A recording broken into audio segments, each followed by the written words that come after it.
মুসারে আল্লাহরে জিগাইবানি, আমি গরিব মানুষ, আমি ভালো কিছু কিনতে পারি না, ছেলে মেয়েকে ভালো কিছু খাওয়াইতে পারি না, ভাঙ্গা ঘর, এত গরিব, ভালো করে ঘর বানাইতে পারি না।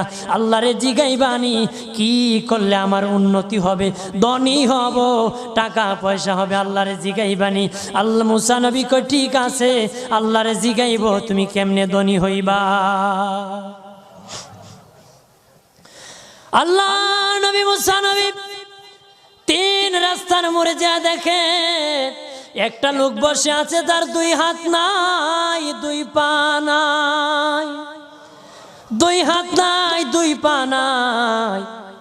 ওই লোক ডাক দিয়া কয়, মুসা রে, জীবনে কোনোদিন নিজে হাঁটতে পারি নাই, নিজ হাতে খেতে পারি নাই, কেউ খাওয়াইলে খাই, নতুবা উপবাস থাকি, বৃষ্টি আসলে ভিজি, সেখানে আমি আবার